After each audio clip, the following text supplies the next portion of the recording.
The following is rated TV MALSV. It contains strong language, violence, and nudity. It is intended only for mature audiences. Viewer discretion is advised.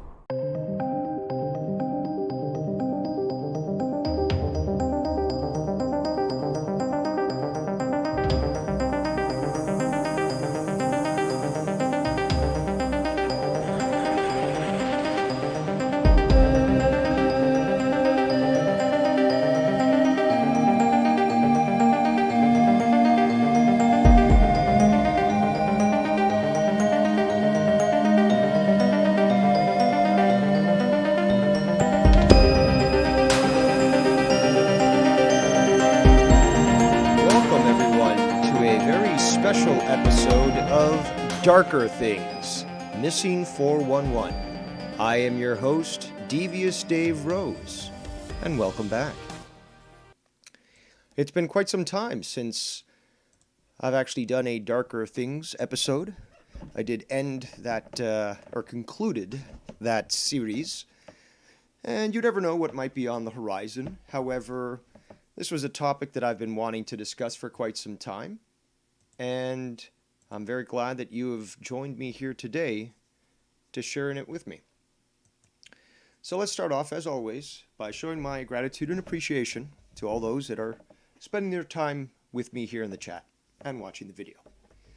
So we've got Irish Dave, we've got Chelsea Castillo, we've got the man with two first names, we've got Chad, who says, I've just been getting into Can-Am 411 topic. David Paulides is amazing, and another guy by the name of Dr. Ballin retells many of the stories very well. Well, we'll be getting into that as well as too many as wells, that there was an issue between the two in the past. A very slight issue, but it comes around probably from a misunderstanding. We'll get into that. There's a lot to discuss. And there's also Steve Callan there. So let's start off by discussing what Missing 411 is. Now, some people aren't aware of it. Some people have become recently aware of it. And it is something that there's a lot of research has been done on it already. And there's a whole series of books that actually has been written by the author, David Paulides. So I just want to change this graphic here for you, just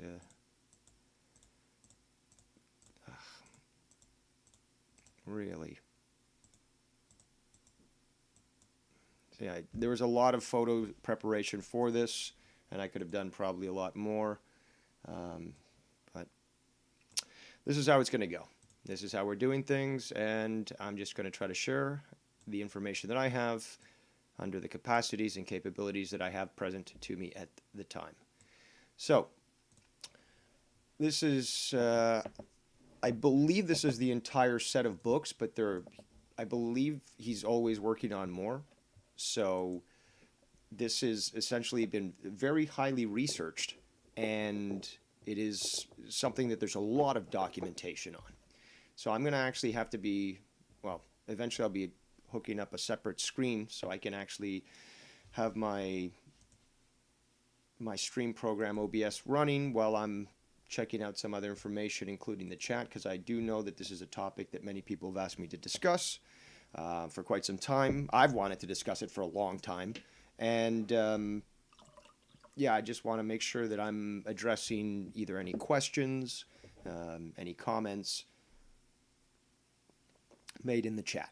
So let's start off by discussing exactly what Missing 411 is.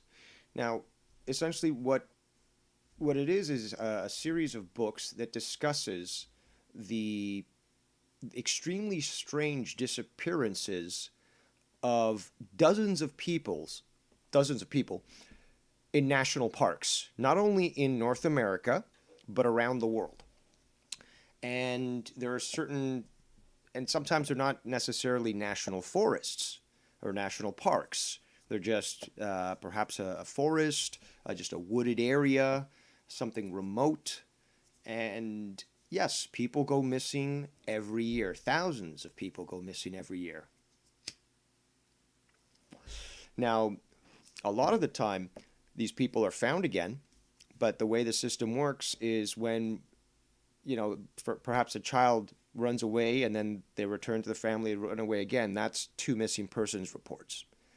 So there's a lot of stuff in regards to rationale in regards to missing people, and that a lot of the times it's either, people are leaving, or there's abductions, there's miscommunications, or there's just negligence where someone is drunk, they wander off, from a bush party, and they end up, hitting their head and drowning in a puddle. So there are obviously these things, but there is a continual number of instances that continue to contain so many different, they wouldn't be considered coincidences, obviously. They're points that match essentially exactly or extremely close. And the number of these instances occurring around these national parks in these sorts of weird situations is something that once you start to compile the numbers, you start to take notice, because statistically speaking, this shouldn't be happening. There's something weird that's coming up, and there's a lot of instances that are repeated, and they match point for point. And it's a variety of different people that go missing. It's not just young people, it's not just old people, but there are a lot of similarities between almost all the cases, and we're going to get into that. So, I'm going to go to the chat here real quick. We've got Foundmouse Network. Yes, he says, "Hey Dave, Tommy NC was talking about this as a topic one day. Really crazy how there's such high numbers of people that went missing in national parks and still to this day." Absolutely, and this has been going on for hundreds of years, to be honest. Because in fact, as I'll be getting into, the Native Americans of North America have reported these sorts of instances, and yeah, there's a lot of documentation of this. So. And yes, I spoke to Tommy NC on this topic, actually, and he actually asked me to help him find David Paulides' email address so he could invite him for an interview. But yeah, I'm familiar with his work, and was familiar with, obviously, Tommy being interested in that.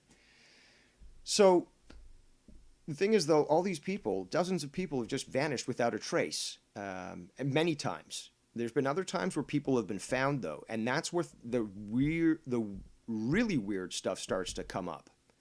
So it's unlike, kidnapping cases, for example. These, where somebody might struggle, there's evidence and stuff, there's witnesses. In these national parks, literally someone turns around and that other person's gone within seconds. Somebody could literally step behind a tree, and they're supposed to step out from the other side. They're gone.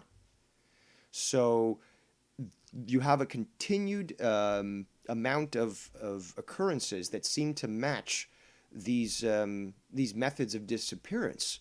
You have a lot of people that are found dead that have signs that they've been either struggling with a predator or that they were incapacitated somehow and dragged away.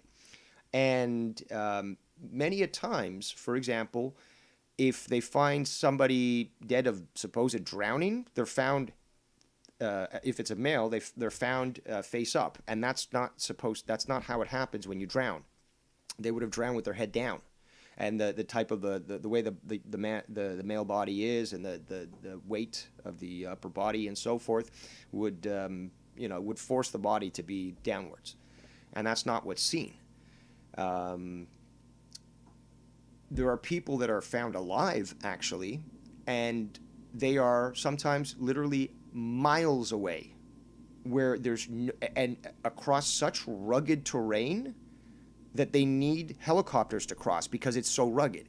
And these people are found sometimes dazed, sometimes just unsure of where they are, sometimes who they are, eventually, they get back, they get back their memory, but they don't know how they got there.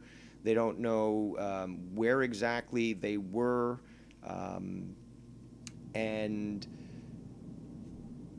it's when you start to analyze the distances covered and the terrain and so forth, you start to realize that it's impossible. It's impossible that this stuff could be occurring without some sort of phenomenon on top of it. Let's go back to the chat here. Chat says, it's so easy to get lost in a national forest if you get caught up in the wild and the sensory overload that the wilderness can bring. Well, to a certain extent, you could argue that, but there are a lot of cases, as you can see the second book from the top there called Missing 411 Hunters. There's tons of cases of hunters that are well prepared, that are extremely knowledgeable, that are armed, and they disappear without a trace. And they're not the type of ones to wander off. They're of good health. They're, cognizant of survival skills, so that they obviously don't run off and such. So there's something a lot deeper going on here, especially with the distances covered, and we'll get to that later. So one thing that is for certain is that law enforcement is definitely keeping closed lip about this, tight lip. And the national parks have tried to impede any investigation that David Paulides has done, or other people for that matter, into the missing people that occur every year in national parks. So there's clearly an agenda that's being operated that does not want people to know what's going on. Now, this isn't about, we're going to scare the tourists away. This is something a lot more deep, something that has some serious high-end connections to government services that don't want this known. This is simple. Now, we have what are called cluster groups throughout the United States and Canada on this map, for example. And you can get a full-size proper map from the Can-Am Missing Project website, as well as all the books. And essentially, the cluster sites are where a lot of these disappearances happen, much more than other areas. And I do have a few more images I'm going to show you, because this is just a few here.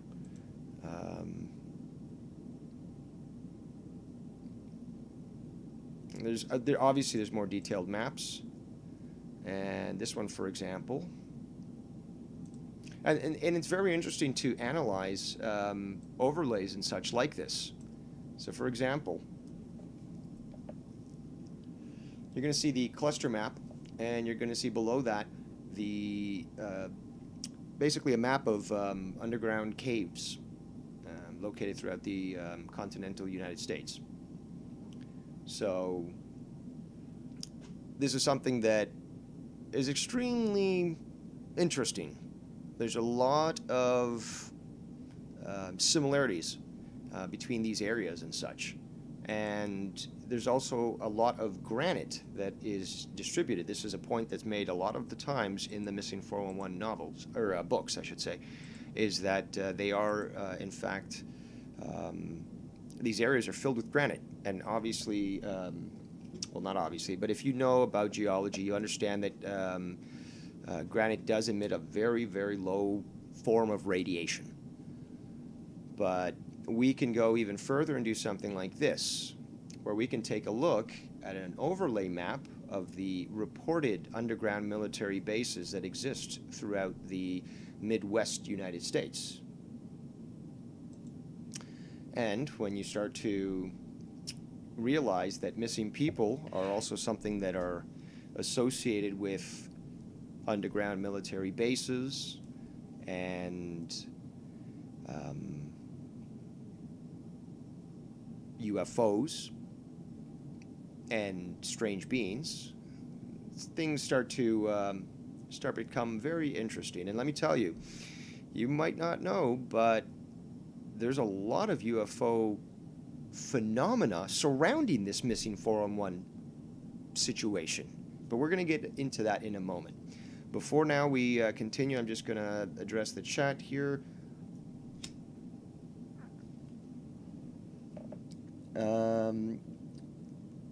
Okay, very interesting stuff, says Danimal. As I've mentioned before, I'm following the Maura Murray case. She had a documentary done by Oxygen. They have a former police chief investigating, but has detoured any theories thrown around about police. Interesting.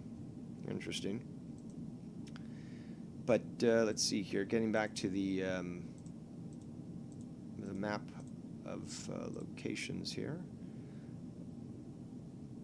You can also look at this, and this is also interesting. So one has to keep an open mind when it comes to investigating this, because once you start to analyze the actual information and all the different cases that occur, you'll start to see that the similarities do mean that there is some sort of connection. And location-wise is definitely visible with a map. So let me just, before we continue to the next one here. Now, let me show you this image as an outdoorsman myself and someone who stays aware of these sorts of things.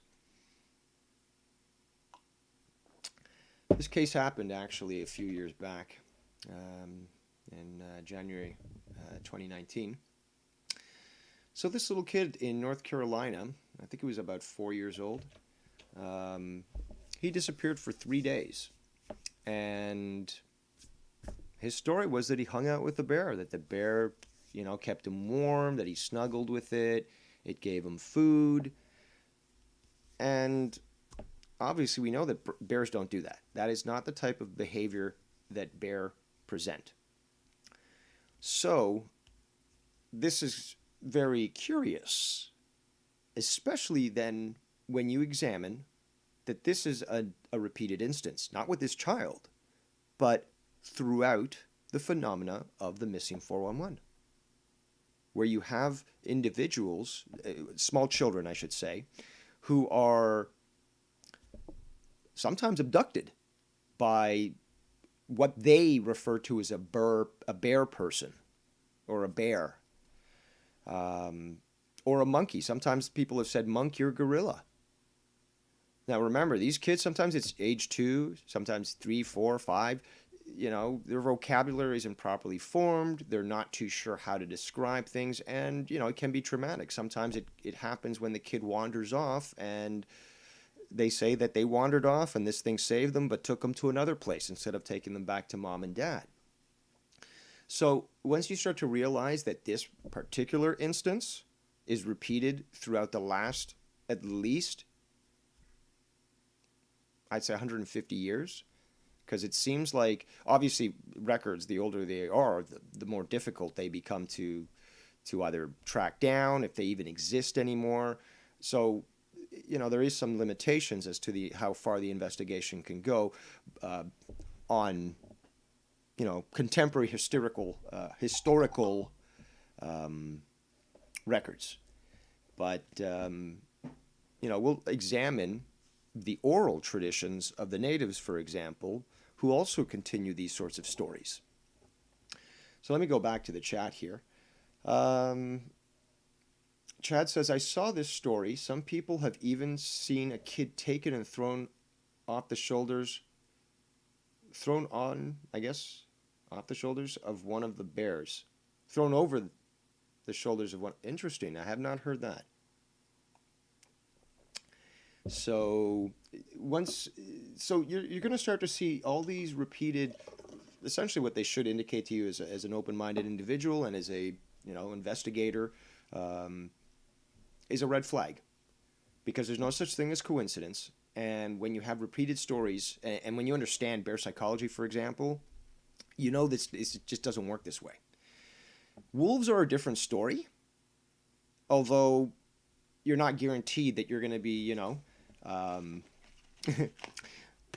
become Romulus and Remus, and found Rome. And I think that is very pertinent to discuss, because I think you will see it.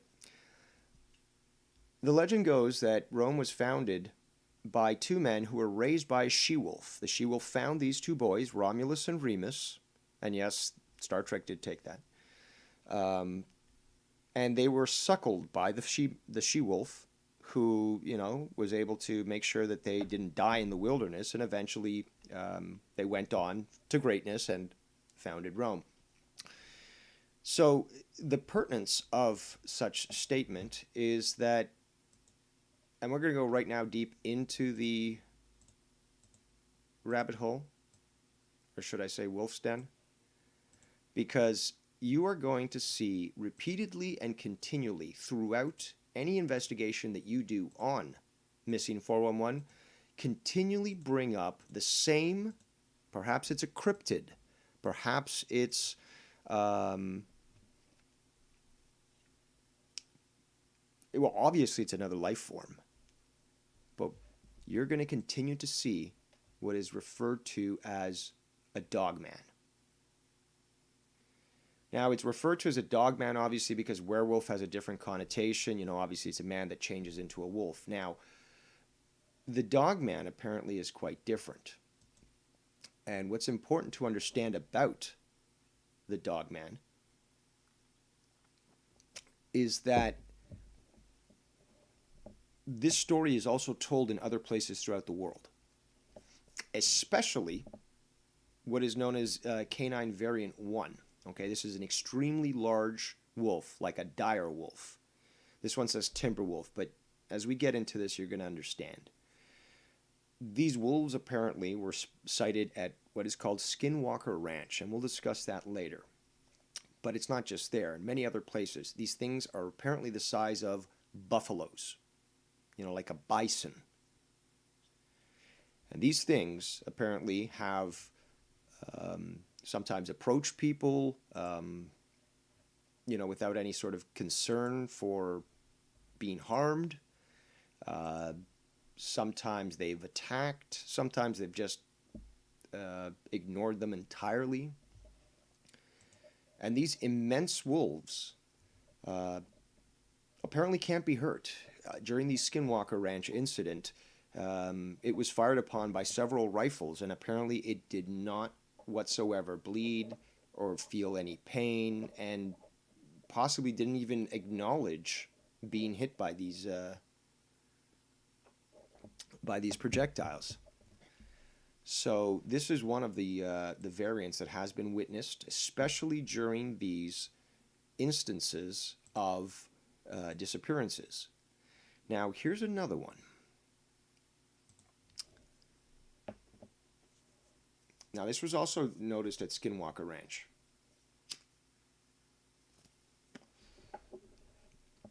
And as you can see, this thing is immense. It is not a panther, which is just really a leopard. It's not a bear. And it's not a dog or even a regular-sized wolf. This thing is massive. And people have witnessed them actually walking upright. Well, that depends, though, because the thing is, though, let me just get back here. I can find that. Great job, Dave. Okay, so that's just one variant, though, because they have noticed other variants as well, and some of them being much more aggressive and much more scary and I guess aggressive.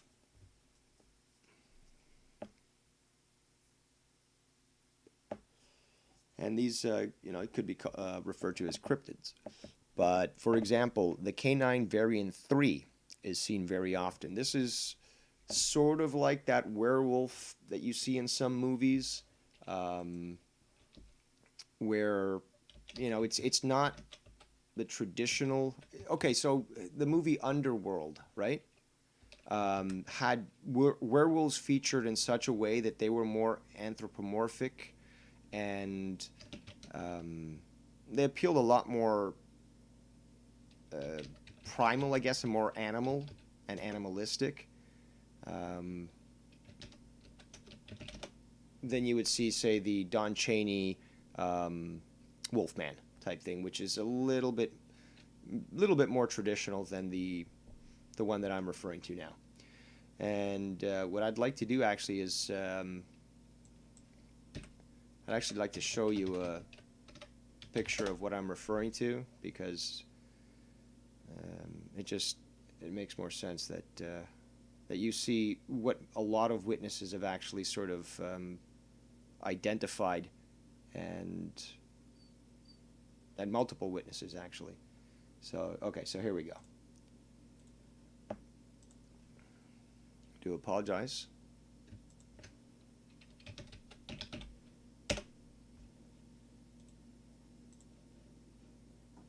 Where'd it go? There it is. Okay, so as you're going to see in a moment,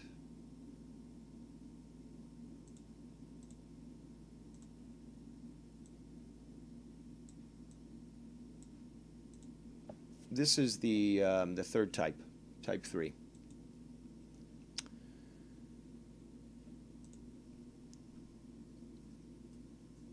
Sorry, it's the canine variant 3. It's not type 3 variant 1. And yeah, you do have to define it, because it does seem to be that there's apparently a ton of different types of these creatures.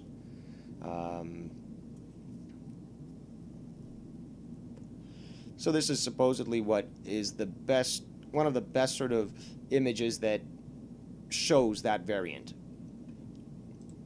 And if we just go back there. So that'd be canine variant 3, sort of like the underworld werewolf. And there are obviously instances of other types of dogmen that have appeared, like the one on the far right, on the bottom row. Apparently has a massive head and very muscular body. But let's go back to the canine variant 1. Because I've got a little video that I'm going to show you guys, and this occurred actually in 2015, but it's been, obviously with the Missing 401 movies, been becoming more watched again, more prevalent, and just basically coming back into the news. So this individual, not the brightest individual, decides to take his dog on a walk without a leash. It's never good in the woods, especially for little yappy dogs like that. And this dog approaches what you will see as probably one of these canine variant 1s. I mean, it's massive. It is massive. And, you know, we understand that dire wolves, for example, did exist at some point in the recent past, but they, essentially are extinct. And, it's extremely difficult, for this to be a dire wolf. But let's take a look at this. I want to hear what your opinions are and see what you think.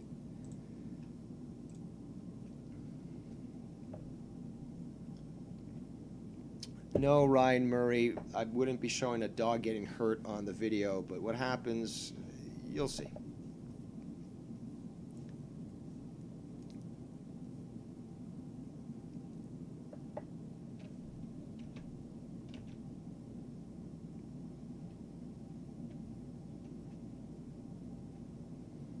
Oh, really? It doesn't want to play now.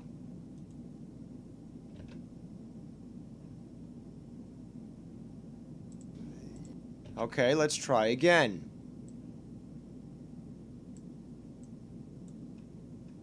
Oh, that's why. Jeez. Good job, Dave. Good job.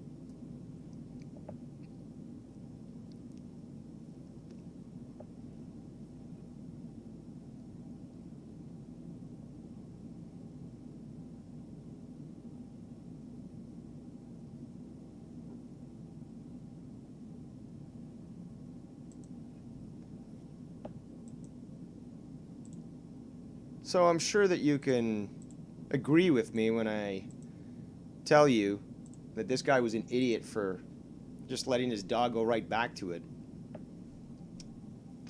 All right, Ryan Murray, relax.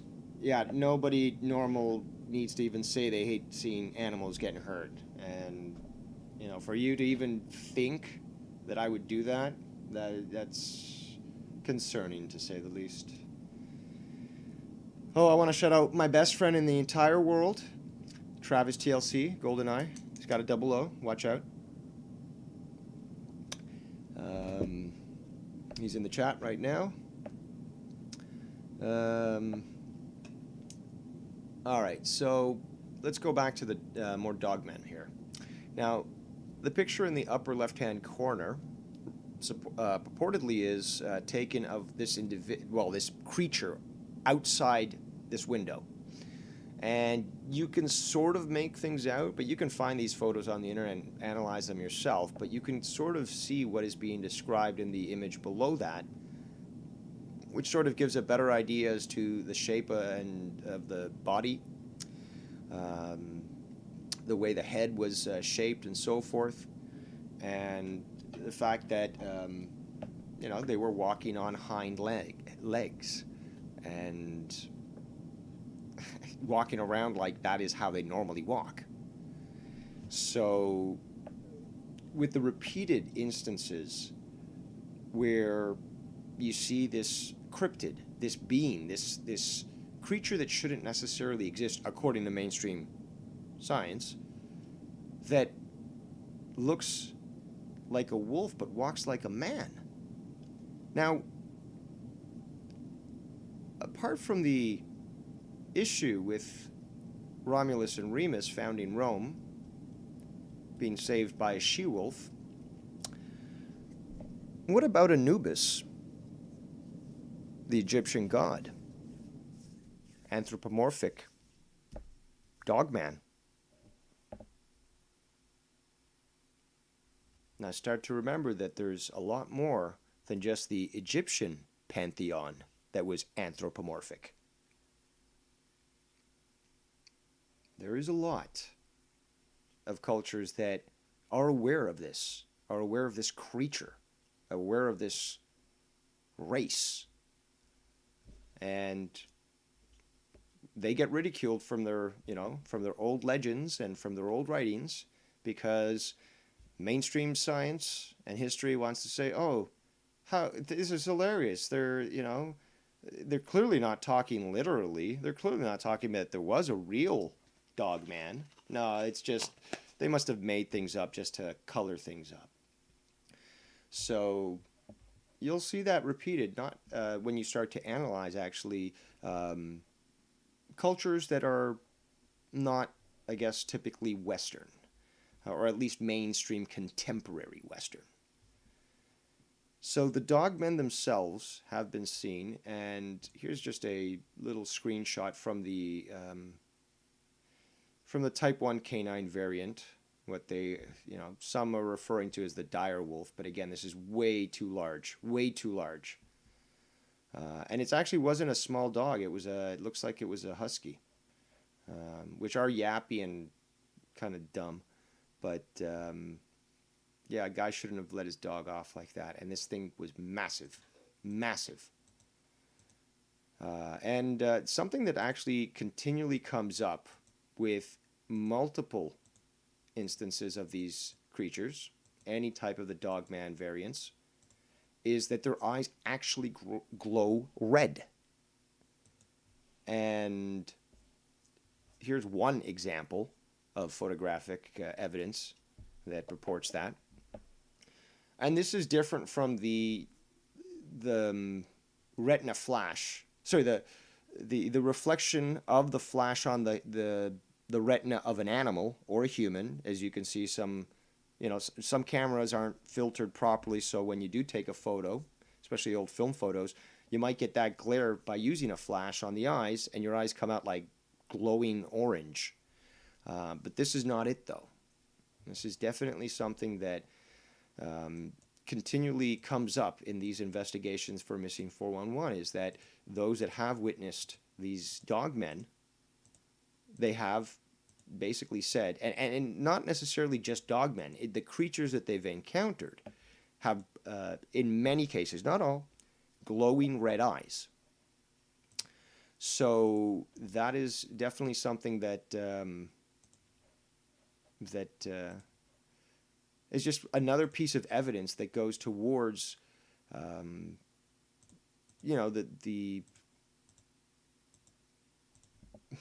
the clear information that there's something more. Okay, it's clear that we're not being told the truth, and that there's something out there that these parks don't want to discuss.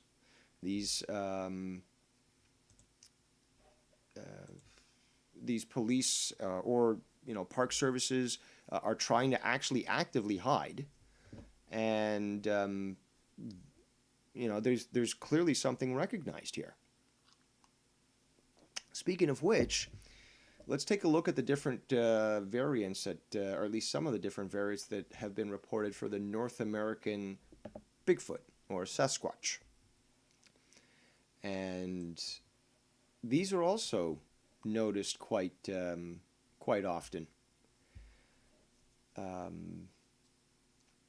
in various reports of people that either go missing or have an encounter with them in the forest.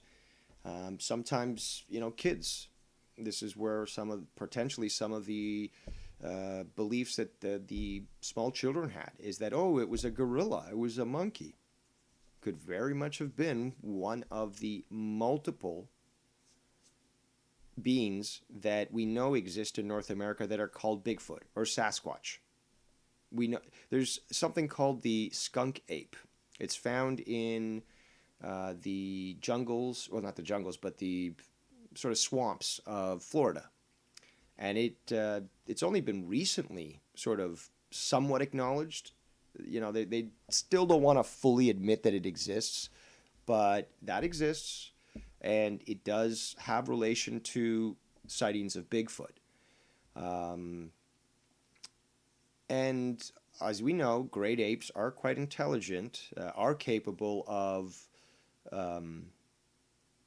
protecting, cooperating, working with humans, and they have been known to protect younger mammals, whether it be other monkeys, they're monkeys of the or apes of the same race, perhaps a little deer or a cow, or so many different instances of that happening as well. But they're not all peaceful from what we've heard. There's a lot of instances where some of the encounters have been apparently quite bloody, traumatic, and there are some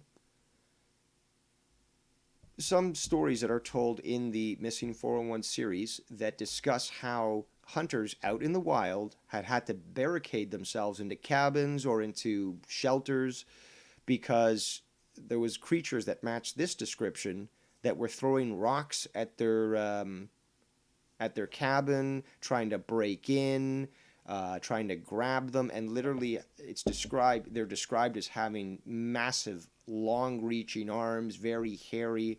The type of fur seems to vary, the color. So it appears that there is quite a variety of both diversity within one of these variants, as well as the fact that there's multiple variants that are out there. And Harry and the Hendersons, for example, typifies what apparently is talked about in Haida legend, which are a native group of tribes that inhabit the northwest of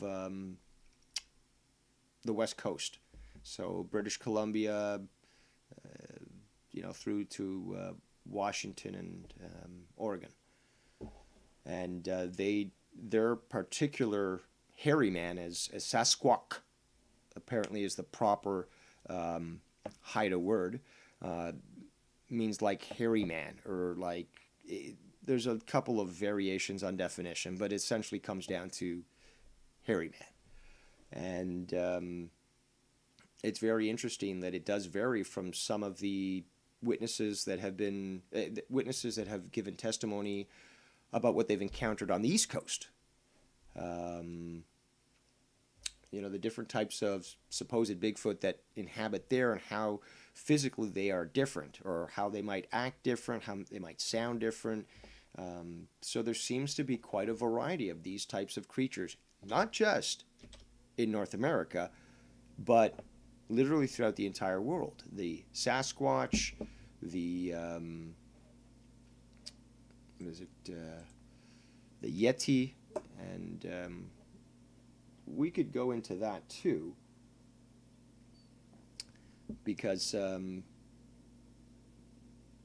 yeah, actually, you know what? I'm going to give this information to you guys in the chat, and if you want to check it out, check it out. This is a great website, by the way. Canada has a province called Saskatchewan. What's that have to do, Ryan Murphy? We have a lot of Native American names that we use to describe our great country. So, not too sure what you're referring to there.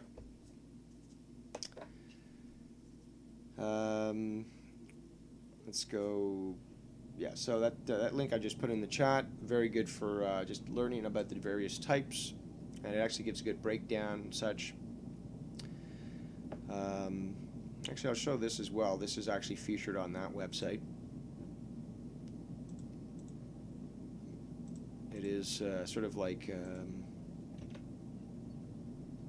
it's a family tree, as they call it on the website, but it's more so just an evolutionary tree, and gives you an idea as to, you know, just some theories as potentially where these things may have evolved from what lines and so forth.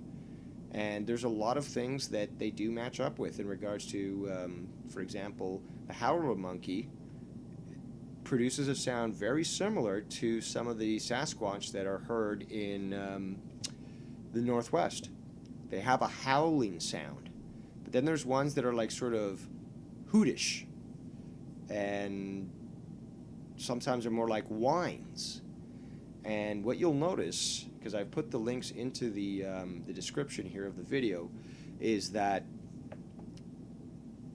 and at least it is depending on where your location is in the world, but Missing 411 and Missing 411 The Hunted, two videos that have currently been created by David Paulides, are free on YouTube. You can find them on Prime, I believe, and on some other locations, but here in Canada, only Missing 411 is free. Missing 411 The Hunted is, you have to rent it or buy it. But David Paulides, being located in the States, from his description as of late on his videos, is that both of those videos are available for free for all Americans in America. So you'll be able to see and hear some of the footage that's been taken, because Les Stroud, for example, also better known, I should say, as Survivor Man, who was actually taught by the same guy that taught me wilderness survival. He was there during that first documentary, and they were trying to get his opinion as to, could he, as the Survivor Man, actually be able to proceed and cover the distance that a small child supposedly covered, in the time that it supposedly happened. And he had to call it off and say it's not possible. But he's done his own investigations into Bigfoot, and the footage he has also has these howling sounds. So you will find clear variation in these different types of Bigfoot creatures that exist throughout North America. Let me just take a little sip of juice here. Alrighty, so we're going to get into actually a few very interesting things. I really want to get you guys thinking here in regards to some things. But before we do, this is also a purported photo of a Bigfoot that was photographed in a forest. And as you can see, it is blurry, but you can basically make out a nose and a mouth, a brow, a head, and a bit of a torso. And this is just one of many. And you can find tons of images that people have posted on the internet that purportedly show it. Now, is it definitive proof? No. But there are photos that really make you question, or photos that cannot be answered. You know, you do and there's people that are paid for this. No, it's not always blurry, Ryan. There are people that are paid to actually do photo analysis, okay? And there are sometimes, there's no way that you can prove for certain that something is faked. There are many purported UFO photos that, oh, that was fake, and they're like, no, well, we analyzed this. We can't replicate this. We can't do this. We can't, we can't pin this on this guy who clearly was where he said he was when he took this photo, and we, have the skills to work with, to forge something for the CIA, and we can't even forge this shit. Yeah, there's something weird here. And there's just countless cases of that. Could be Bigfoot, could be UFOs, could be aliens. So even a clear photo, some people just dismiss entirely because they've closed themselves down to the possibility. Or they've basically allowed themselves to be sort of manipulated by the media to instantly dismiss something out of the blue. Something that might be a little weird, mysterious, or in the paranormal. So let us now go to the next subject, or I should say creature, cryptid, that apparently may be involved in some of these disappearances. This is known as the Wendigo. It is a creature that is common in the Algonquin, which is the proper pronunciation, cultures of their various different tribes and nations. And it's a Western culture says it's a mythological creature or evil spirit from, Algonquin folklore that describes a individual, a spirit, a human that's been inhabited by evil spirits. And essentially what happens is in times of drought, or most often during the winter when there was famine and no food, some individuals would become so crazy, essentially, that they would then start to kill fellow people and become cannibals. And this was seen as something that would then change their psyche, essentially, and allow them to be sort of inhabited by these evil spirits. And by doing so, what would happen is that these individuals would lose their humanity, and they would essentially become these frail, gaunt creatures that would never be full. Like they're gaunt to the point where they're emaciated, I should say. But as you can see with these images here, this is how some of the Wendigos are described, and they basically look like walking skeletons, and some of them are described as having the horns of a stag, and these things apparently are cursed to grow to the size of the meal that they just had. So if they have a small meal, if they have, like, say, a deer, then they'll grow by the mass of that deer. But then they eat again and they'll grow even larger, which means that they'll never be satiated. They'll always be hungry. So it is a myth, as they say, but there's been a lot of people that have said that they've interacted with Wendigos in the wild. And apparently even the Wachugit of the Athabascan people on the west coast, Northwest Pacific, where they also have something very similar, which was cannibalistic, But you know, there's always that repetition there. Let me go back to the chat here. Nothing of importance, it seems. So here's another image of reportedly what a Wendigo would look like. But this is going to actually lead to my next point, which I think is very pertinent and is a great segue. Because if you'll take a look at this now, and you'll start to perhaps recognize a few things, and you'll notice that obviously it's not as stylized. With myth and legend, the idea that there is a Wendigo out there might then lead credence that it has horns like a stag, when maybe that's really not the case.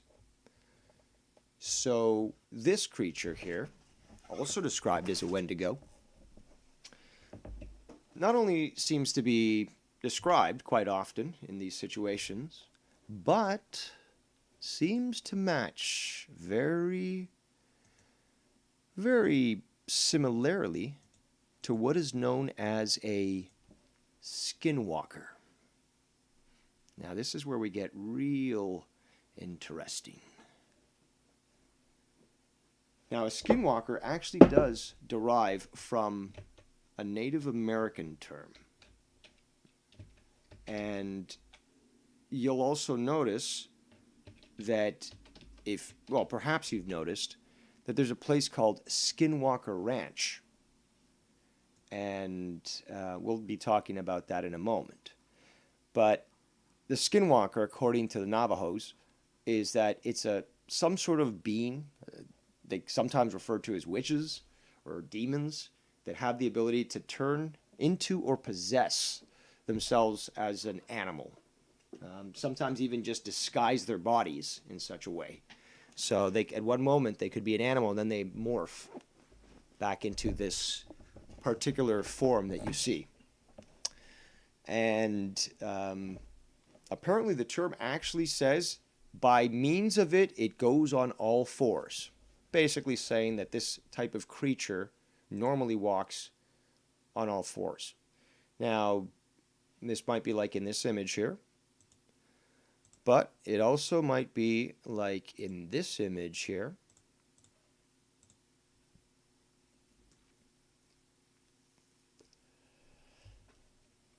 And there's been descriptions that these skinwalkers actually can sort of contort their bodies in such weird ways that they'd be able to just do just about anything in regards to their limbs. So let me just go back to the chat here. Hello, Real Talk Metaphor Messiah. Thank you so much for joining us. So this is one particular piece of evidence that someone has submitted in regards to a skinwalker. This is a photo purportedly taken as well on the property of Skinwalker Ranch. And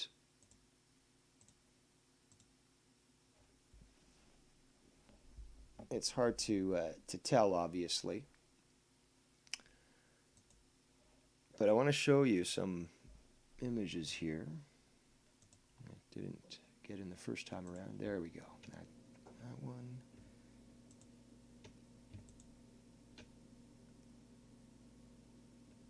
Oh, I did show this one. All right.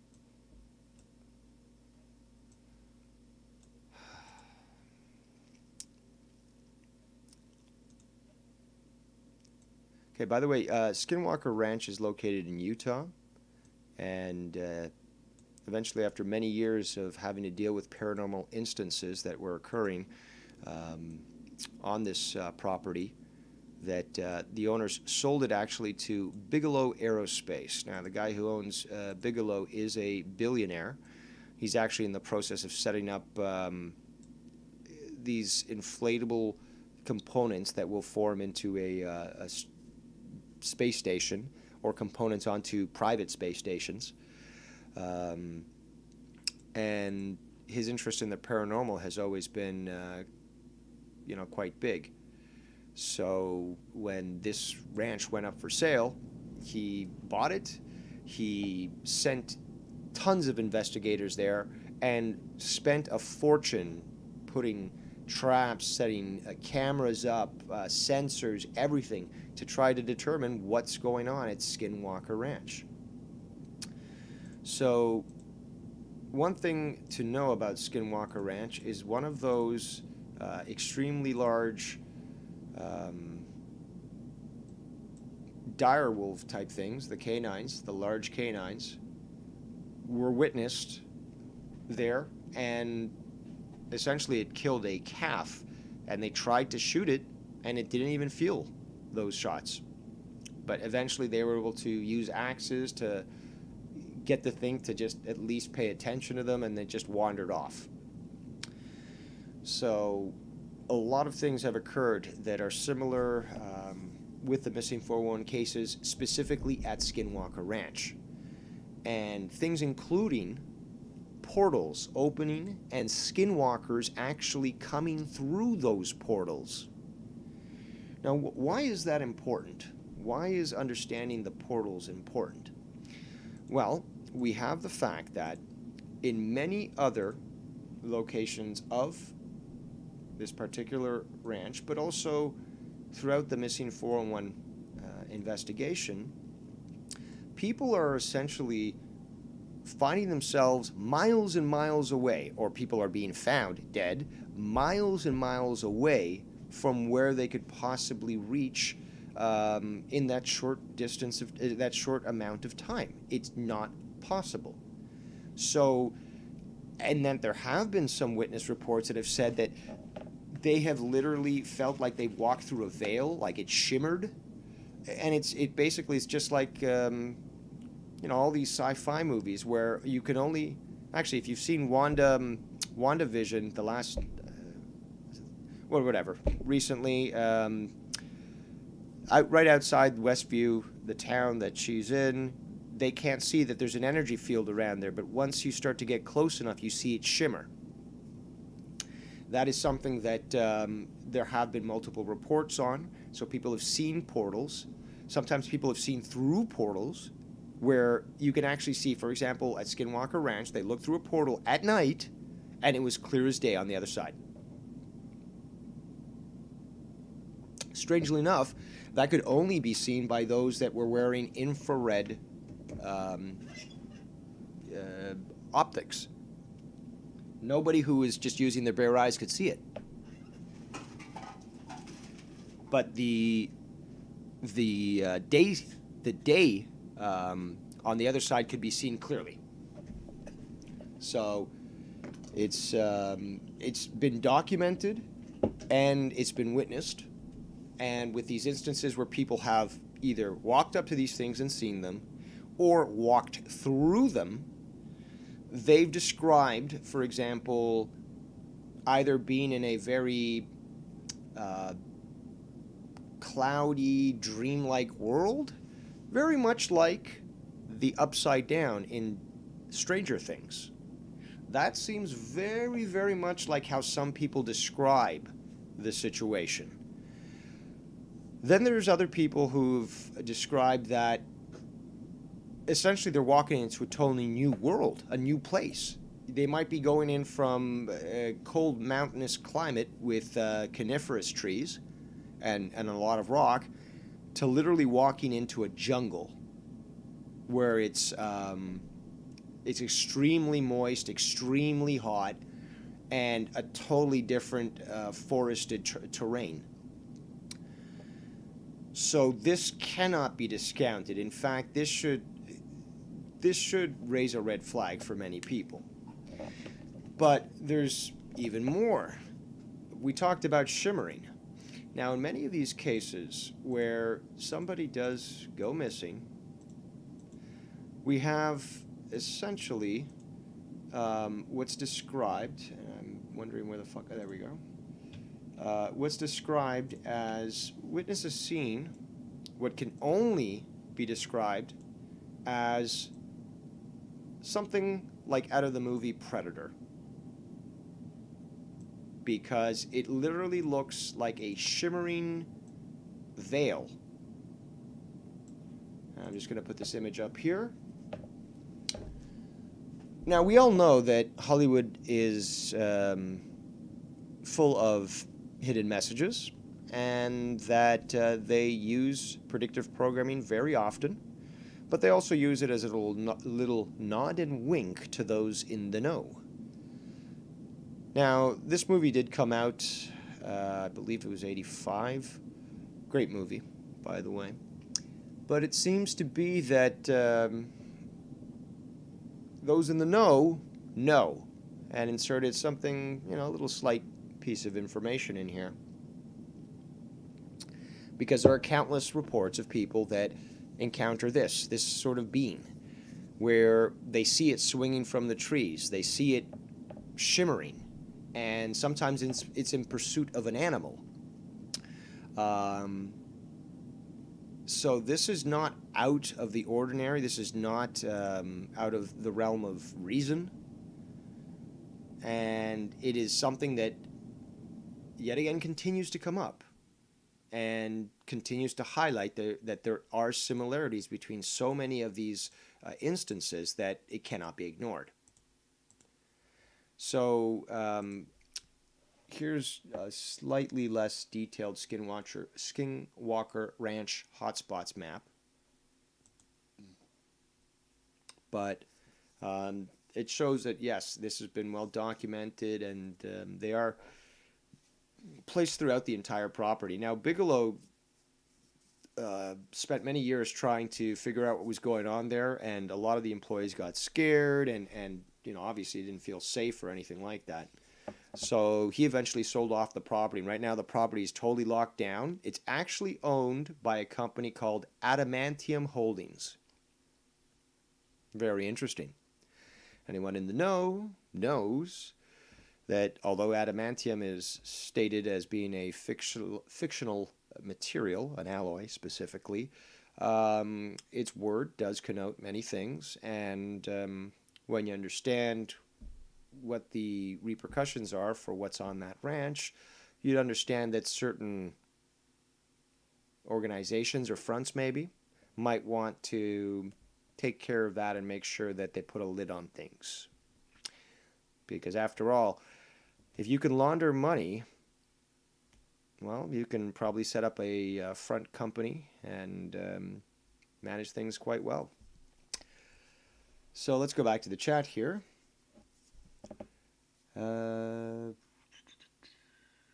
Leroyd X says, do the skinwalkers...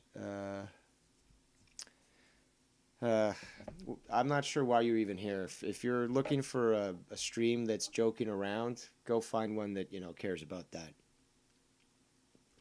I'm here talking about a topic that people have wanted me to talk about for quite some time. It's a serious topic.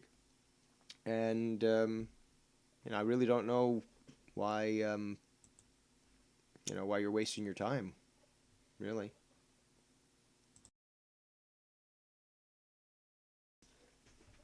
Let's move on to the topic at hand.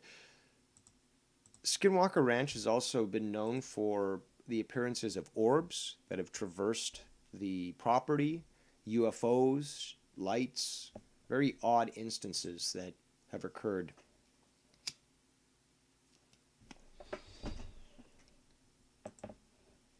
And it seems to be consistent because in many of the 411 instances, you'll have situations where somebody might just vanish. And soon after, orbs are seen ascending to the sky, or lights just in the middle of the forest just, turn up, and then they just, disperse and light out. Sometimes these orbs come together. Sometimes it's what appears to be a disc. And consistently, there are instances of these orbs or UFOs being spotted around the time of these disappearances. And there's too many to ignore, especially under the circumstances of how similar they are with all these other missing cases. So this is something that you will learn more of, especially in the Missing 411 Hunted. There's one particular situation where a hunter, she's in a tree stand, she sees the shimmering thing passing by. It apparently got close up to her, and she took a photo, which technically the phone doesn't have the capability of doing so, because her husband, being a digital engineer, was able to look into this and says this is not physically possible. And upon inspection, they seem to have captured one of these beings, but that's still in dispute. But right after the sighting, her, I think it was her nephew, saw I think they were doing. It was either a cheer squad or a football squad, but they were on the field there by the high school that was relatively nearby, just a few miles away. And they saw this UFO literally just fly from that forest, go over that field, hover for a bit, and then took off. Like, extremely, extremely weird things. Just like the weather. Somebody vanishes in some of these cases, in many of these cases, I should say. Somebody vanishes, and almost instantly from a beautiful sunny day, you now have like a massive blizzard. Just out of the blue. Same thing with rainstorms and such. Like, one of these individuals just magically disappears in an instant. And, within 10, 20 minutes, the environment's changed incredibly. It's now a violent storm of some sort. It could be a blizzard, it could be a thunderstorm. But it always changes to that extreme after one of these sorts of events. And once you start to see more than one occur, especially in the same area, because the thing is, though, those cluster maps, the cluster spots on the maps, show that these are areas where this happens often. So it might not be like 2 in a weekend. It might be like 50 over the course of 100 years. But it still happens in the same area, under the same circumstances, with the same sort of phenomenon that happen around. At one point, your mind perks up and says, yeah, this goes a little further than just coincidence.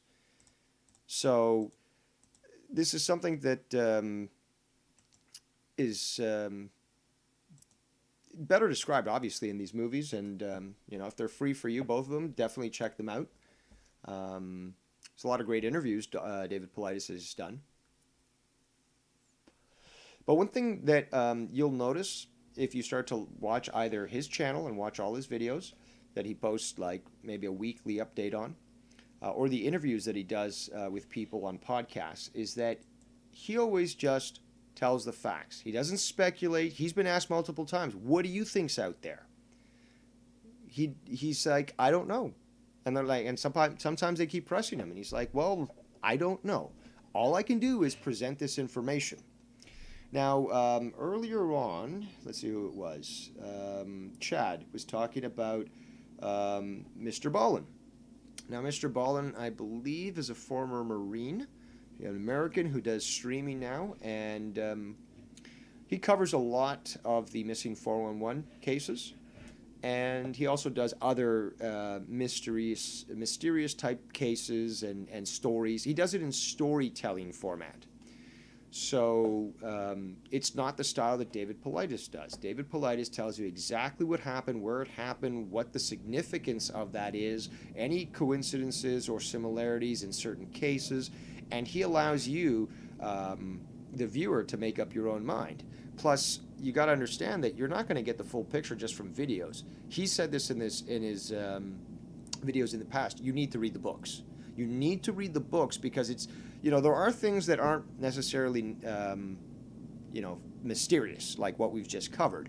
There are things that are basically like, okay, there's a good chance that this person was dirty, that this person was involved in things, but we can't prove it. All we know is that we have similarities in certain cases, and that has to be addressed. Honestly, it's not like we're just going to ignore this. So, Yeah, now I lost my train of thought. Good job, Dave. Let's see if I can remember. No, I can't. Okay. So, let me just get back here to an image. So if you have any questions, be sure to put them in the chat there.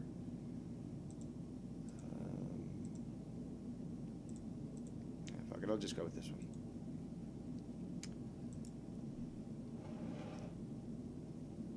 But yeah, there's a lot of coincidences that occur. Well, they're not really coincidences, but you know what I'm saying. And there's also, for example, this is very interesting that David Paulides does do. Actually, before I do that, I am kind of going all over the place. But yes, David Paulides doesn't speculate. He's definitely knows something more than I guess he's saying, at least in the sense that he's got some ideas as to what it probably is, but he doesn't want to ruin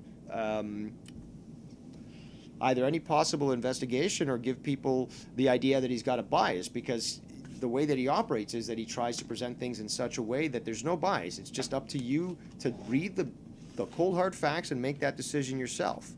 Now, there's also a few other things to consider. Many victims, for example, that are found, either dead or alive, apart from the distances that they've covered, they actually are found a lot of the time missing their socks and their shoes. And it's extremely odd because, again, if they're able to cover these huge distances in such short time, especially in such rugged wilderness, footwear, good footwear, is extremely necessary. And for them to abandon that and then be found miles and miles away with pristine feet indicates that either something carried them or they were able to traverse that area in such short time, i.e. a portal, that there would have been no, I guess, wear on their feet. But, it's that, for example. It's things like people leaving their bag and their rifle up against a tree while they are literally within seeing distance of another property, and they never end up going there. And you'll notice, once you start to analyze a lot of these cases, that the way that they describe how some of these people seem to act when they are supposedly lost and their belongings are found, especially when it's, either they're in walking distance of a road, like you can hear the cars pass and you can see them, or like maybe just like, I don't know, 100 feet away there's a little cottage. There's so many times where it just would be impossible for them to miss this stuff. But if you're starting to consider that maybe there's some sort of transdimensional, transphasic type transport or phasing, if you want to call it that. It depends on how you want to view it, but it just seems to be that this could very much fit in with that possibility that people are sort of walking between worlds and may not necessarily see what those in our current dimension are seeing. It does make you wonder, and I do speculate that is happening. I will give you my idea now as to what I think is going on. There are definitely parts of the world where the veil between dimensions is weak. You could call these portals. Some people call them ley line nexuses. And a ley line is essentially what has been known for a long time by all sorts of ancient peoples, and even modern ones, that the world essentially has a grid system over it that emanates energy and is interconnected. And these lines, where they go over the land, there's a lot of energy that goes through them, but when they intersect, that's a point of power. And the more that intersect at that point, there's even more power from the Earth grid system. And if you understand geomancy, which is the study of ley lines, you'll understand that a lot of places, structures throughout the world are built specifically on huge ley line nexuses, whether it be the pyramids, the Great Pyramids of Egypt. It could be Rome, could be New York, Washington. There's quite a few. You understand that there's a reason why, for example, all of Washington, D.C. was designed by a Freemason in such a way that literally the streets display the symbols of the Freemasons. And certain structures are located at key energy points. So that definitely has something to do with this. And these people, the way that they've described either experiencing, going through these portals, if you wish to call it that, or the instances at Skinwalker Ranch, or the fact that people have been able to traverse these massive distances, clearly indicate to me that there is some sort of transdimensional phenomenon going on, without a doubt. Let me go quickly back to the chat here. We've got Chad says, it's crazy when they find their supplies and clothing perfectly folded and stashed in previously searched spots. Thank you for bringing that up. I'm missing a lot. I wanted to really just, cover this in general as opposed to really go deep into it, because David Paulides definitely does a great job doing that. And there's a lot of resources out there. Just check out his YouTube site. He's just got great resources, great info on that. But that is something that Chad makes a great point on, which also really felt strange to me as well while I've been analyzing this, is not only that they'll find them without their shoes and socks and stuff, but they'll find their clothes neatly folded. And, someone experiencing hypothermia, for example, wouldn't be doing that. Someone who would be basically, they'd be stripping off as they continue, because they know, their thinking has gone very slow now. They're stripping off their clothes because they feel hot. It's actually because their body's shutting down, but they feel hot, so they'd be like stripping off their clothes. And I've seen photos of this sort of thing occur, but like they strip their clothes and just keep walking, sort of thing, because they're in a daze. I'm hot, take it off. It's not that they're not going to just sit. I'm gonna fold this here, take my time to fold it here while I'm literally lost and panicking. No, I'm just going to put them all nice here. Many of the times, they've got food, they've got supplies in the pack, and the pack is just neatly left against a tree. And it's clear that that was done on purpose. It wasn't just strewn aside. It was purposely put there. So, Just Incredible says, Dav, if you go or watch the Impossible channel, he has strange anomalies and even things that you can't see with the naked eye. It always seems they catch these creatures or entities through video. Yeah, quite often, actually, there are ways to, tweak video that you can actually interpret certain fields, electrical fields, and interpret what might be hidden from a normal human eye. I mean, if you consider a pigeon, for example, they see a lot of these electromagnetic fields when they live. So that's how they know how to go back home. Cats can see into, I believe, into the infrared. So there's a lot of stuff that humans can't perceive at all because our limited physical, ability. So then we've got the next comment. Brian Murray says, strange anomalies can be explained, or maybe I'm the unambiguous type.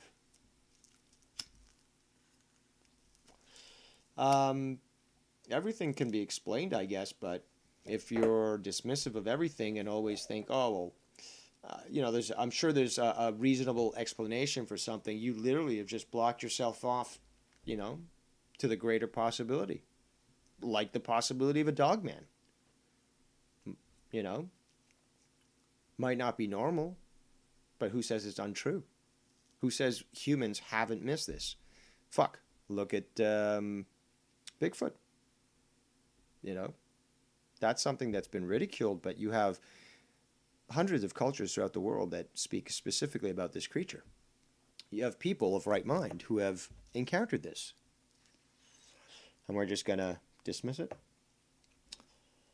Just Incredible says, I believe 100% there are things out there that live beyond our view of vision. Absolutely. Ryan Murray says, Dave, why are most UFOs in the lower Americas? Probably because of the military bases in the Southwest.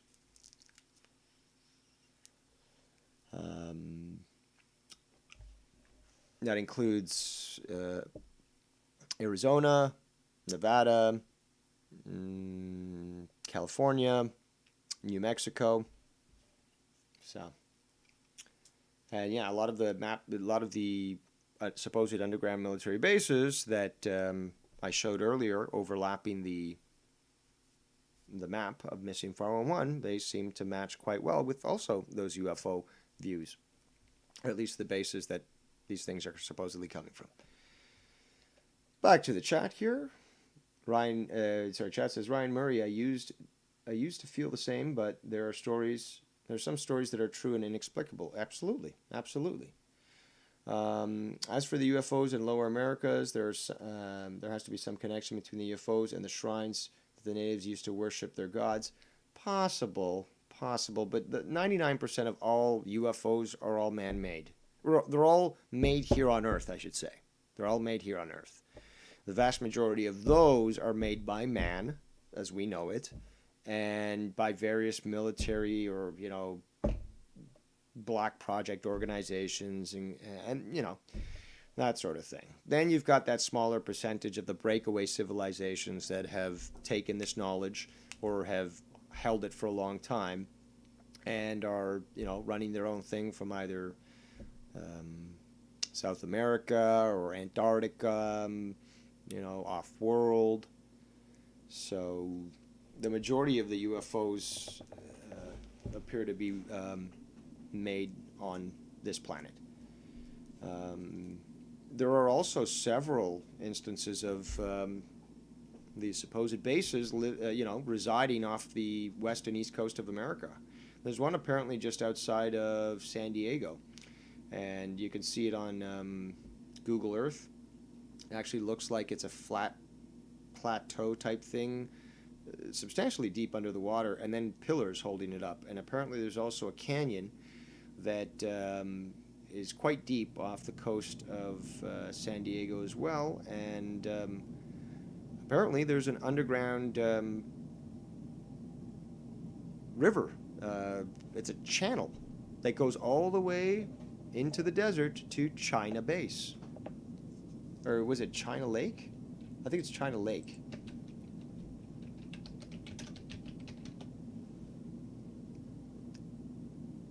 Yeah, it's China Lake. And there are some places actually in the middle of the desert, strangely enough, that train for submarine warfare.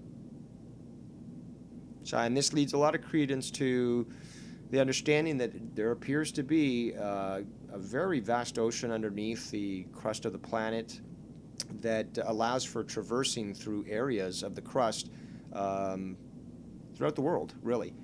And some of these areas, like the one off the west coast of the United States, allows submarines to go undetected underground all the way into the mainland America. So very interesting, but also corroborated by many individuals. Back to the chat. Let's see here. A lot of comments.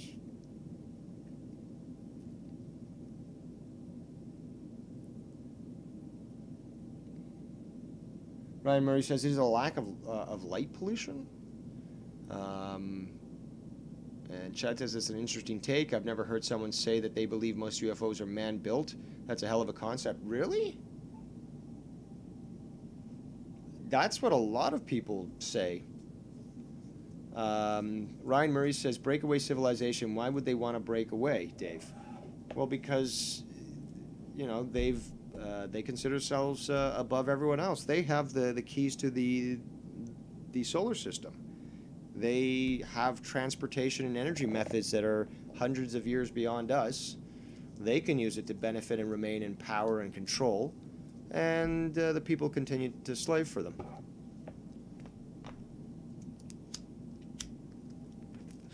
So back to what Chad was saying is that, back to what Chad was saying.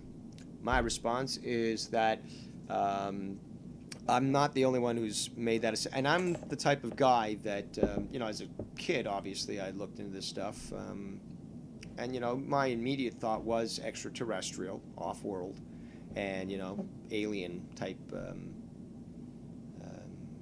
creatures. But the more I started to investigate it, the more I realized that this technology of anti-gravitic or electrogravitic drive propulsion has been available for literally thousands of years. Well, probably hundreds of thousands of years. But to humanity as it currently stands right now, the ancient Egyptians had this, the ancient Indians had this, the Vimanas of the Indians utilized this technology. The ancient Egyptians, we could go even into the Atlantean Empire, because it wasn't just an island. It was an empire that stretched over the entire planet. And let me just go back to the chat here. Chad says, I've always thought that the submarines in the Great Lakes of the St. Lawrence River was simple training, but it does not make any sense to have such military machinery in that far inland. Exactly. Especially the pollutants and stuff that can come from that. And the dangers of having a ship like that with explosives and stuff to come in. And it's, submarines aren't normally going to need to go into lakes, right? Submarines are blue ocean, or blue waters. They're called blue water navies. That means oceans. Brown water navies are essentially anything that goes on rivers or lakes, streams. So, but yeah, so back to the UFO thing quickly, because my mind's going all over the place because we're talking all crazy stuff. Is that my study has led me to understand that these craft, the technology for these crafts have been known by mankind and those in the elite for a long time. Free energy, for example, another thing that's been known for a long time. So as such, people have gotten a head start. Like, what was that called? It was Theosophy, which was started by Helen Blavatsky. Was aware of these sorts of things. The Tool Society, the Vril Society were aware of these things. And many more other mystery schools and secret societies have been aware of these sorts of technologies, and some have claimed that they've channeled them from these beings that exist. And because of that, we have, for example, proof that you had actual flying saucer craft created in the early 1920s in Germany and through the Vril and Thule Society. But then, obviously, as things progress, it's decided that the Third Reich needs to escape, and they start to send all their assets to, or most of their assets to Antarctica and to South America as well. And many bases get built in South America, for example. They fortify their base in New Schwabenland, which is in Antarctica, and they start to produce craft there. And in 1947, when Operation Long Jump went down, Admiral Byrd essentially, his forces that were supposed to spend about a year there, left in about 3 weeks. And story goes is that they got their asses handed to them by the resistance, the German resistance, which essentially went down there to join with a breakaway civilization, the ones that provided them with this information for these crafts and such, this technology, or may have, and this might be less likely, just decided to go there themselves. But they had knowledge of this place because that's why they went there. That's why they established New Schwabenland, and that was in the late 1920s, early 1930s. So they were clearly aware something was there. So it very much does seem to fit with what many people have been speaking for a long time, is that they were made aware of a civilization, a breakaway civilization with access to this type of technology, living under the ice in Antarctica, and that they were able to negotiate to allow them to move their forces there and begin production there. So, very interesting aspect. Then we take a look at, say, Operation Paperclip, which brings a lot of former Germans, and former scientists, I should say, into America, and they begin to work with the military-industrial complex there, including NASA, but in many, many other places. Same thing happens with the Russians. They go and abduct a bunch of German scientists, and they force them to work for them. And they, in turn, also help the Soviets develop this sort of exotic technology, if you want to call it that. And in turn, eventually, these groups, if you want to call them that, start to, I guess, work with the military-industrial complex to create separate programs, which then, in turn, those become sort of breakaway civilizations. Because a company like Boeing, for example, could produce their own UFO if they wanted to, so they would easily be able to do so. And then, start their own factory in space and start to produce their own ships and such, which does seem to be what is talked about when a lot of these investigators talk about breakaway civilizations, that there's multiple of them, and many of them have gotten this technology through agreements between companies and government. So individuals there sort of break away and make their own sort of civilizations and such. So let's go back to the chat here. Chad says, but is the UFO issue, do you believe that there is even greater tech outside of this world, or do we know more than we let on? We know way more than we let on. A good example is that, we didn't get CPUs that were, a gigahertz in speed until about the year 2000 or so. And the NSA had that in the 1960s. The black projects are at least 50 to 100 years behind us, or ahead of us in regards to technology. Then there's the breakaway civilizations, which might even be 1,000 years beyond us. But there's much more than's being let on, and I'm not excluding the possibility that there could be actual extraterrestrial life visiting this planet, utilizing, I guess, regular space travel. But it doesn't make sense to cross that distance physically, when you as a species that's so advanced that would even come to this rock to examine these fucking hairless apes, that you wouldn't just utilize transdimensional travel to create a wormhole and just pop in here. And that is what is discussed many a times when people examine or research flying saucers, UFOs, whatever you want to call them, that there is an appearance of some sort of phasic occurrence, and there is some sort of transference between one form of matter, I guess, to another, or even, entirely interdimensionally. So there's definitely something there that seems to make sense for any race that would come to visit us that lives off the planet. But I've never discounted what I believe is the probability, and obviously, since we discussed all those cryptids earlier, you'll understand this, but the probability that there are many other alien species on this planet. Alien meaning non-human. That is the definition. Different from extraterrestrial. Obviously, off-world.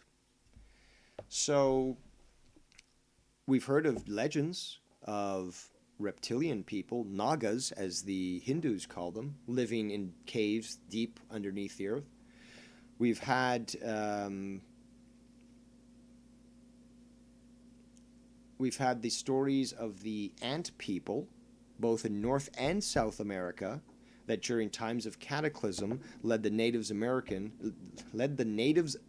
Americans. I'm gonna just take a drink here. I was just about to dehydrate myself. Led the Native Americans down into deep caves in the earth to help them survive. And there's also the tall, what could be referred to as Nordics or Aryans. And these are individuals with very light, pale skin, blue eyes, blonde hair. There's even talk about the Hindu god races, the blue-skinned ones, the orange-skinned ones. So I do very much believe that this planet is inhabited by multiple different races and not just human. And it takes an open mind to consider that possibility, because when you start to take a look at ancient cultures with an open mind and not a critical one, or a dismissive one, I should say, is that you'll see that the repeated use of reptilian motifs actually depicting their gods as reptilians and continually stating in their records this is a literal description of our gods, you may eventually start to pay attention that, yes, the ancients weren't as dumb as a lot of people think they are, or were, and that there's a lot more truth and credence lent to what they've written as literal fact than just a myth or a legend handed down to, leave some sort of lesson.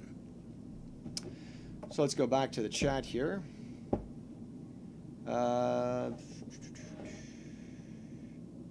Exploding Duck says, yeah, but why is nobody else figuring out this anti-gravity technology? Are you kidding me? I guess you're new here, because you've never probably bothered to watch any of my my videos in the past. Because I've talked about this subject at long length. And I find it very comical that you postulate such a question as if it's not happening. So if you don't see the evidence of it not happening, it's not happening, right? You should definitely think about that. Ryan Murray says, there's no intelligent civilization beyond at least our solar system. The planets we've discovered with Hubble in the Goldilocks zone, maybe. And you base that specifically on what authority, what knowledge, what research can you claim that? How can you claim that? So you are the authority now. You know for certain that outside our, that at least in our solar system, there's no intelligent life. That is extremely pompous and arrogant of you. I don't know what you base that off. I don't even know where to start, really. I mean, I didn't expect to do a stream and start to spank people. But, yeah, that goes off very arrogant human assumption. And you need to rethink that. You also continue by saying free energy. How do you justify this stuff? In many different ways. Again, it does seem that, I don't know, you didn't pay attention to the previous videos I've done. But, okay, for example, We could talk about Nikola Tesla and his work into the proof that free energy exists. We could talk about the literal thousands of patents that exist that show this stuff. We could talk about the hundreds of cases of individuals where someone actually does try to produce something like this, and they end up being suicided. I mean, they find them dead with 2 gunshots in the back of their head, and they're ruled suicide, with their entire family. It was just like a multiple suicide stuff. And you don't even have to go to as far as free energy. You could go something as simple as the electric car that runs on water. There are so many. Let's go even further down.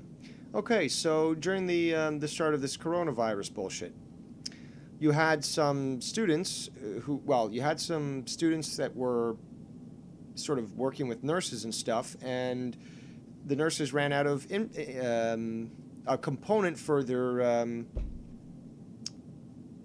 what is it called? The intubation units.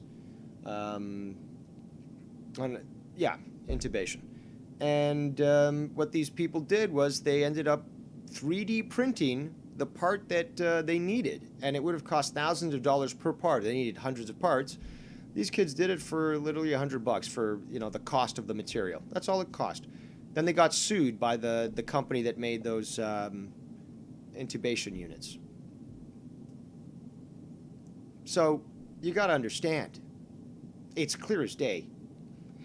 There's money in keeping people, either sick or helpless or dependent.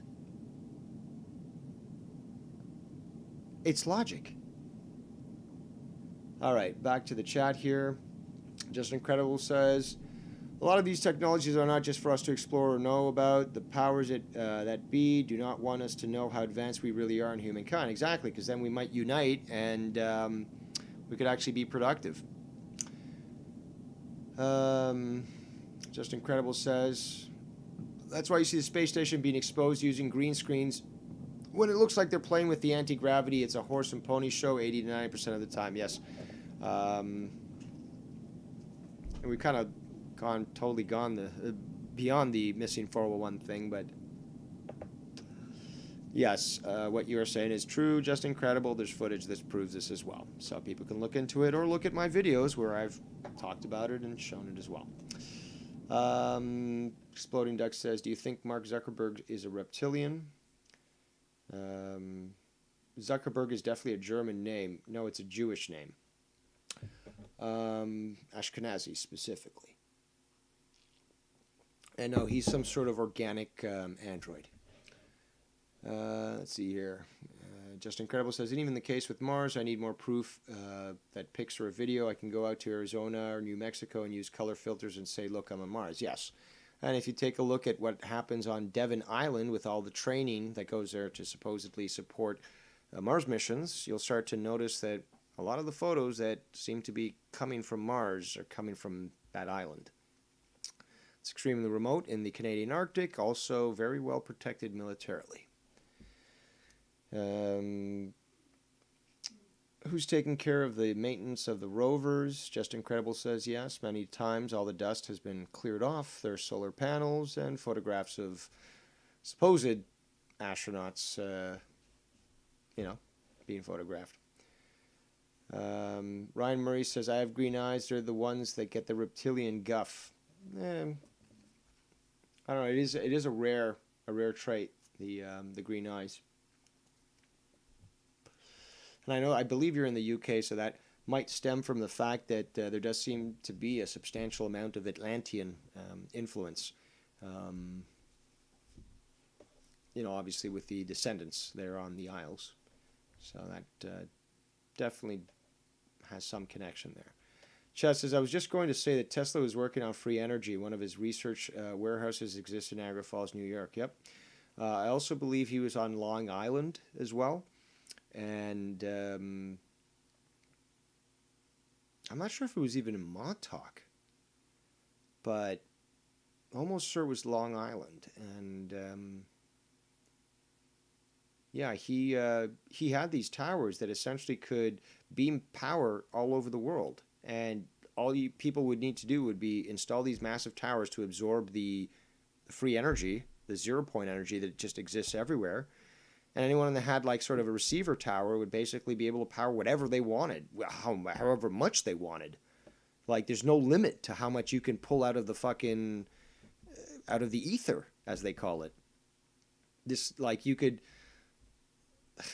power a factory from this stuff. So obviously, and one of the main reasons why it wasn't allowed to go forth, and the legend around this, I'm sure that this is just legend, but obviously it's based in truth, because something like this did come into play, is that when JP Morgan was approached about this, about funding this, he's like, well, where can I put the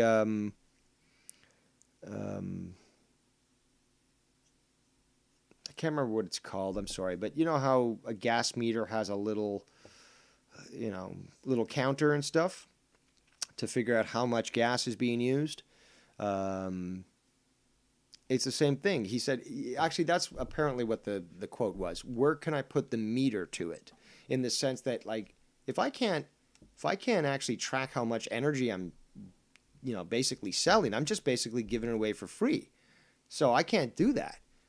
Shit, like oil, we can make that sound like it's limited, and therefore we gotta, keep people, dependent on it. But this stuff, if this technology gets out, then everyone's going to have as much power as they need all the time for one rate, and I can't profit off them. I can't control them.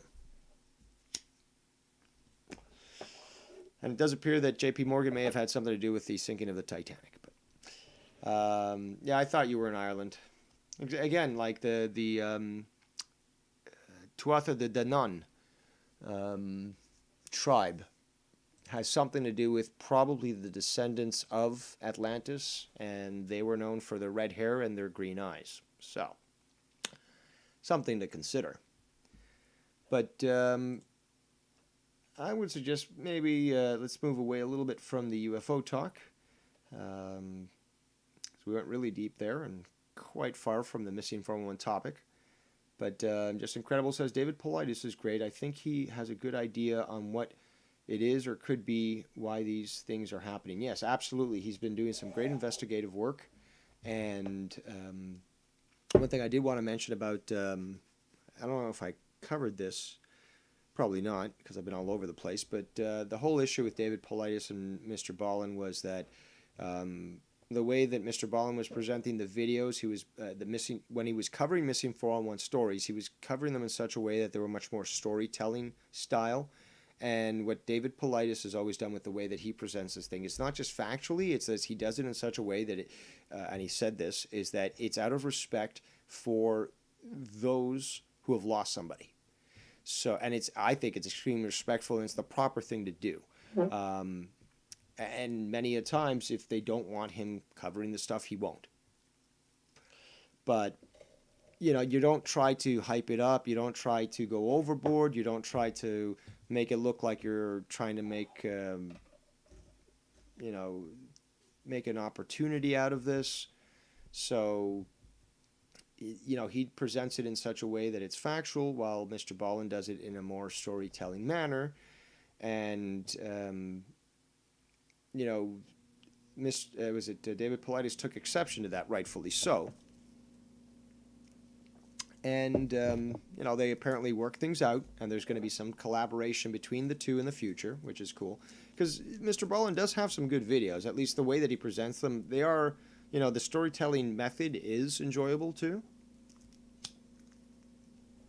He won't just talk about missing people. He'll talk about things like, scary places that people, were told not to go and they went anyways, and but he presents things in such a way that it is entertaining. But I do believe that, David Paulides was correct in at least trying to make this point, is that he wasn't really taking into consideration David Paulides' motivation.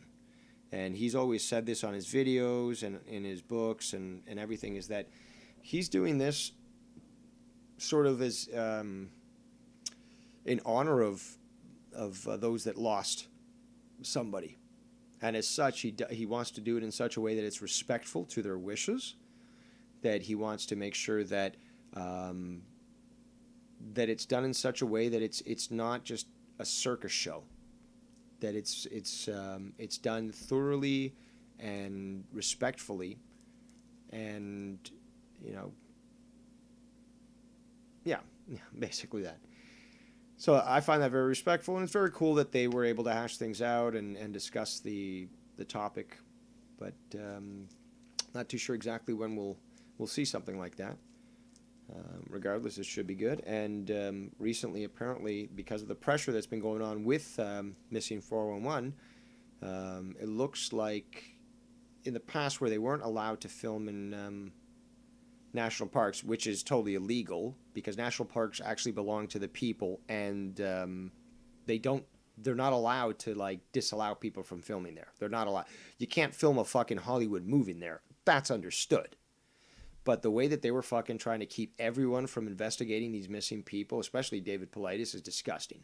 So it's very good now that there's been this this ruling that now allows for for David Paulides and others to start filming proper documentaries in the forest and actually do a good analysis as to what this mystery is.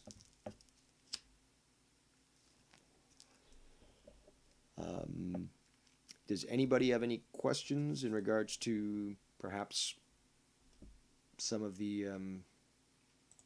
missing 411 instances? Perhaps somebody would like to call in and maybe give their thoughts on the matter. We have already been going on for about 1 hour 55, not too bad. I'm quite pleased with at least this little introduction to Missing 411. What I wanted to do was just at least set the tone to provide you with some information on a topic that I've been heavily researching as of late, and that I thought you would probably be interested in as well. And I'm always interested in comparing notes with other people and hearing what they think of this sort of phenomenon. Perhaps they have an idea of something that I've not considered. And, there's always always something in the realm of possibility. So when you keep an open mind, unlike Ryan, Murray in the chat, you can consider that, yes, there's things in the realms of possibility beyond our comprehension until we open our mind to them. So and again, just like Morpheus, all I can do is just show you the door. You have to walk through it. It's up to you. But if you want to know what I know, if you want to see what I see, then the choice is yours. Shout out to Mars Mira in the chat. He says, "Hey Dave, just tuning in. Great topic. Thank you very much." Chad says, "DDR, have you thought about diagnosing single cases? Give us a couple of days to research the topic ourselves and then go live and talk about the case." Perhaps in the future. What I really want to do is I want to actually purchase some of these books, or maybe I'll start one of these, I guess they're called Amazon wish lists or something, like Tommy NC does, and just say, buy me a book! Because what I really want to do is I want to read every single one of those books, front to back, and maybe multiple times. I want to get that ingrained in my head. And I want to get the full picture. Then with that, I want to interview David Paulides. Because I think that's the only fair way for me to be able to conduct a fair interview is to read all the books and make up my mind myself. So I need more information. And I don't know, because the problem is I could analyze, Chad. I could analyze one case and give the information, but the problem is, though, most of these cases you're going to find out fairly quickly by just watching these documentaries, or you go to the Can Am Missing Project YouTube page, and you'll get a 30-minute episode, 45-minute episode where he'll cover 3 different cases, and he gives all this proper right information. Like, you know, I don't see a need for me to repeat or create additional material that is literally a copy almost of somebody else's work. It might appear like a copy. I might still draw the same conclusion. It's not a literal copy, but it's just like, well, if it's so similar, is it really worthwhile? What I would rather do is at least point people in the right direction. And, you know, at that point, I could have a show where I interact with people where they bring up, for example, an instance that stood out to them, which may in turn lead to, say, the recollection of a memory they had that might have been something similar. Or perhaps a story that they were told by somebody, you know, like a relative or something. So I think that would be very, very cool to see. Because there's hundreds of these cases. There's so many. So, you know, my recommendation is better just give you guys the keys to the door and let you check it out. And in the future, we can discuss it again and maybe get some ideas as to what you think. But yeah, I definitely want to, you know, as soon as I started to look into this phenomenon, I was like, I would love to interview this guy. But, you know, then I started to realize all, like, how many books he's written and all the different details. And then he started to, you know, say a few things like, yeah, if you haven't read all the books, you're not really going to get it. So, like, these videos, these interviews and stuff, they're going to give you a view, but there's going to be missing stuff because you can't cover everything either in a video or a movie or a podcast or whatnot. So there's stuff in there. And I noticed this when I read the one book, which was Missing 411 North America and Beyond, where it talked not just North America, but in other places throughout the world, including, say, Australia, Europe, and such, that, yeah, it's not, there's a lot more. There's so much more about the potential. And it's not just, you know, paranormal stuff. It's stuff that could happen on, you know, I guess in regular life, but still the coincidences and the similarities are too much to ignore. And there's obviously some sort of presence of authority that doesn't want that information known, and even people in, like, who are involved apparently don't want the truth to be told. You know, there's a lot more than just dogmen and skinwalkers, although I think that's a big part of it, to be honest. A big part. But, yeah, so, I mean, we've been going for about 2 hours or so. I'm just going to, I'll leave the phone lines open for the last 5 minutes here. See if anyone wants to call in. Just wrap up here and see if anyone has any comments.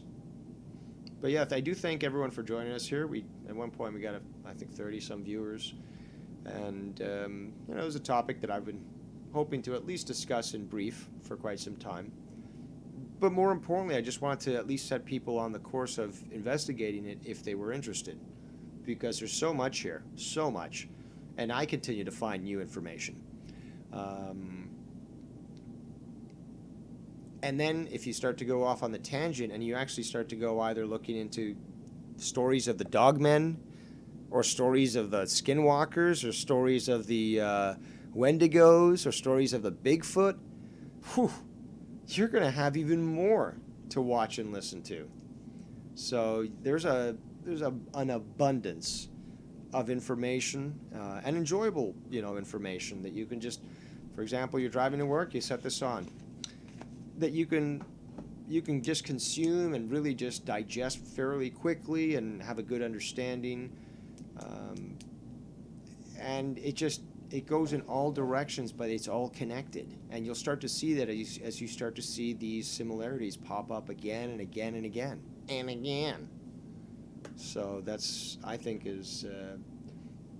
I'm excited and look forward to discussing with people once they come to that realization as well. or they noticed something that I didn't. And, when I've noticed something and, you're full of great joy and you point it out to somebody and they're like, yeah, I do see that. Well, I'm sure that you'll be quite happy as well when I see it when you point it out. So, but yeah, great topic. I wanted to do some darker things these days. Just busy with stuff, and also trying to, fan out, differentiate some of the work and stuff. Trying to do some creative endeavors. So, darker things I thought would just be a little special treat for you guys who had been asking me to address this.